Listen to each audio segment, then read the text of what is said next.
Hello, and welcome to Black Girl Magic Book Chat Halloween Edition. My name is Larissa, and I'm the AARC coordinator for the Tulsa Library System. And every week this month, I am reading books by Black and African American authors in the genres of horror and thriller and mystery, and sharing them with you all as a way to highlight them. So this week I read a book called Listen to Your Sister by Neena Vale. I read it on the Libby app. So this is what it looks like on Libby. Um, you all, I don't even know where to start. This book was wild.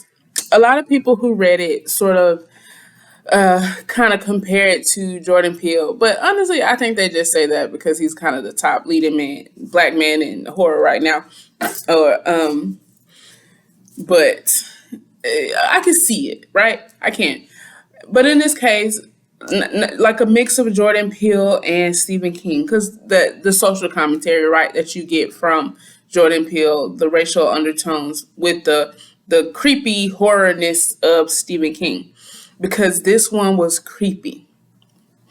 I think the ones that I have read so far this month have been more along the lines of thriller, I think. And last week was kind of monster mixed with magical realism, right? We haven't really gotten into horror this time around. And I think this one was that. This one was just like flat out creepy.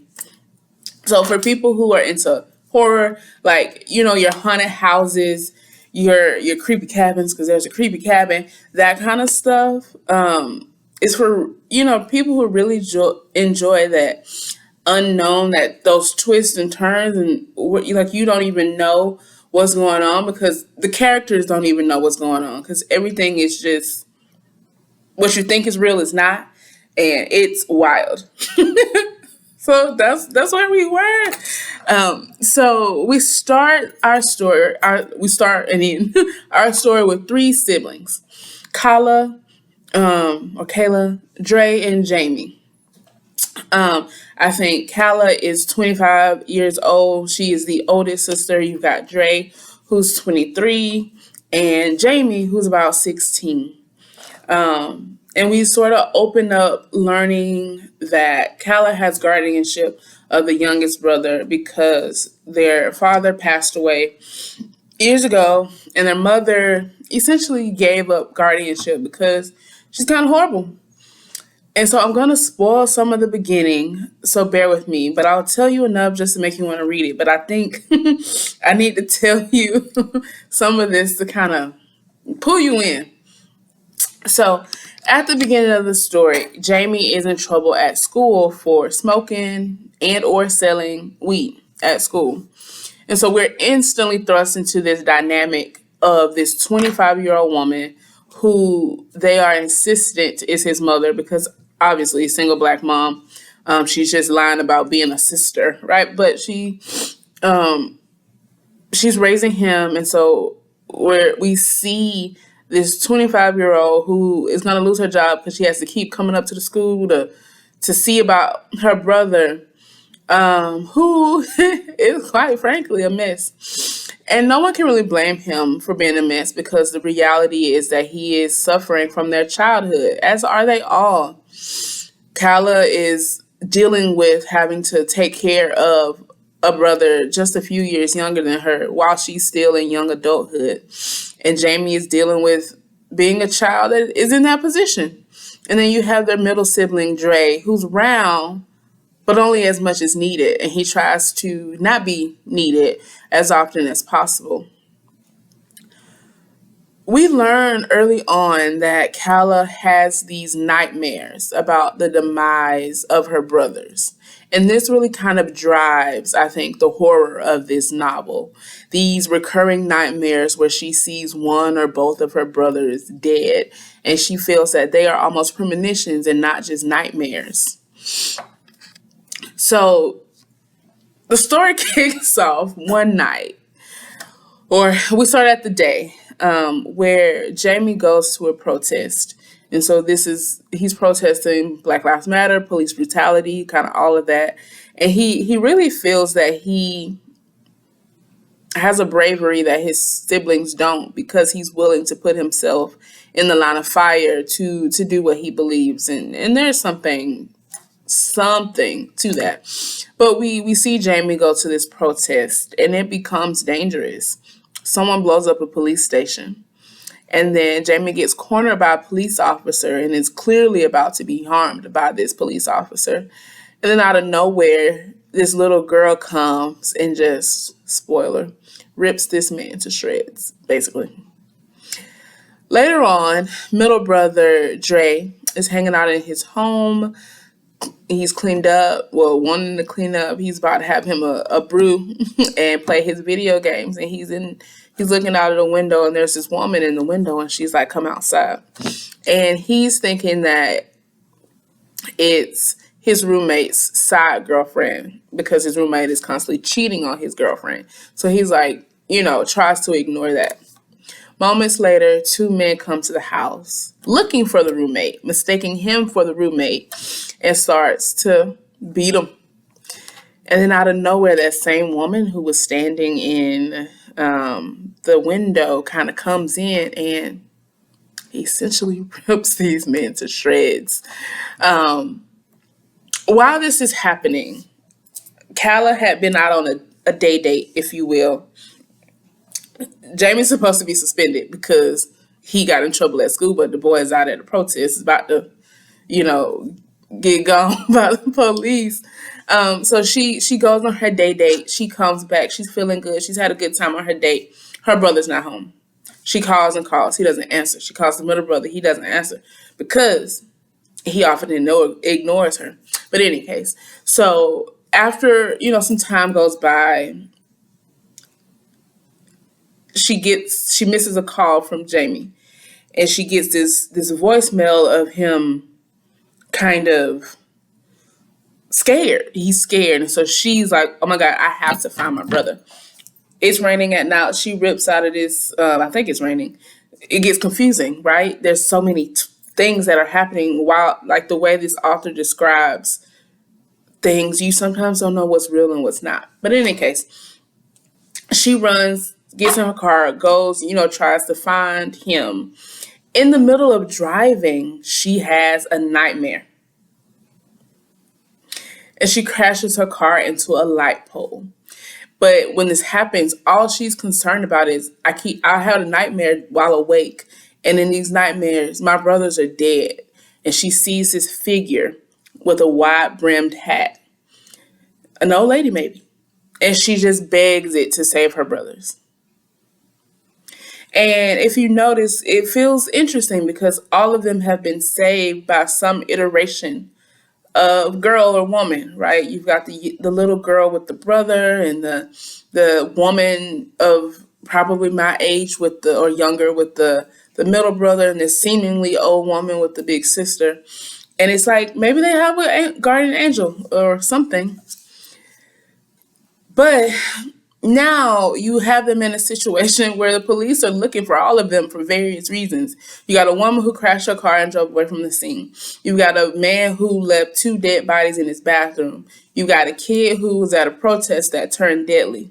So they run to a cabin in the woods. And if you thought the beginning of this book was crazy, then this is when it gets wild. In such a way that, like, I'm obviously not going to tell you anymore. Like, I think I told you enough to kind of get you interested. But, like, that's when things go haywire. Because they're in a cabin in the woods. Black folks don't belong in cabins in the woods. You can. I've actually been to a cabin in the woods and had a great time. But this is kind of where the parallels to Stephen King come in. Because in this book, you don't know what's real, what's not real. There's hallucinations. There's old people. There's these women who keep popping up. They're all tormented by these entities that really stem from a past of trauma and unsafety. And so I think that at the end of the day, this book really, really focuses on the way that siblings bond in the face of that unsafety. Based on the ways in which they grew up, these kids aren't having a good time. So it's called Listen to Your Sister, and one of the things that kind of bothered me was that none of them listened to their sister. She was one of those big sisters that did what she had to do. Like, she took in her little brother to try to take him, and they still kind of moved in a way that was like she couldn't handle truth when she could, right? Because her life is this. Or they kind of claimed that they didn't want her to become involved in their mess, when by virtue of being their big sister, she was. Although in reality, they all kind of were a mess because they grew up with a mother who hated them, really, and with a father who ended up dying in a horrific way. And I think her nightmares stem from that. Not even I think. Her nightmares were clear. Her nightmares came from feeling like she was going to lose her two brothers. She had lost her parents. They had lost their parents. And I think the issues with the younger brother stemmed from that same abandonment or fear of abandonment. He lost both of his parents. And once he got into the care of his sister, it was almost like he wanted to push her away because he could control the leaving in this way. He was doing drugs, going to parties, getting arrested. And I felt that he felt that if he could determine when someone left him, then it would be better. And even the middle brother mentioned that. Not recognizing that his sister loved him and she wasn't going anywhere, regardless how frustrated she got. And then you also have this middle brother who's kind of considered a dork, at least by the younger brother, because he's got a job, he lives in a decent neighborhood, he spends his time not in the streets like the little brother is, because the little brother somehow believes that that's the life that he's meant to live. So we got this big sister who essentially has her young adulthood taken away. This middle brother who tries to keep peace. He keeps his life neat and clean, or at least he tries to, because that's his locus of control. And then you've got two brothers that don't listen to a word. The younger brother who doesn't listen to a word that she says, and it's consuming. And so they're dealing with all that in different ways. And I think that's where she pulls this horror from. I'll be honest, it took me a minute to get into this book because the author kind of came straight out of the gate with some of it. I don't think I was ready quite yet. We had to learn who these characters were through this horror, as opposed to kind of getting this baseline and then being thrust into a nightmare. The nightmare is at the beginning, really, very soon at the beginning. And it was a little bit relatable as well. I have several siblings, but I grew up with my younger sister, who's only 2 years younger than me, and then a younger brother who's 12 years younger than me. And I think while my brother wasn't as wild as Jamie, he reminded me a lot of my little brother, especially in the way that he just sort of feels like he knows the truth of life. But don't we all when we're that young? And he don't listen either. Still in his early 20s, he don't listen. And so you feel that they sometimes make these decisions that don't make sense, and we see that with Jamie a lot. And so these characters, ones that I didn't always love, sometimes they annoy me, especially that younger brother. But I think that was the point, right? We're supposed to see these different variations of people who came from the same people. We kind of see how they operate in this trauma, and in this messiness, and how that can cause future problems. And so I think this book really, at the root of it, focuses on how siblings can cause each other so much chaos, so much pain even. But at the end of the day, they really are the ones who are there for you because they know you like nobody else does. And so even through struggle, ideally, they're there for you. So if you are a fan of Creep, go pick it up. I'm interested to know. I'm interested to know. I'm still grappling with how I feel about it.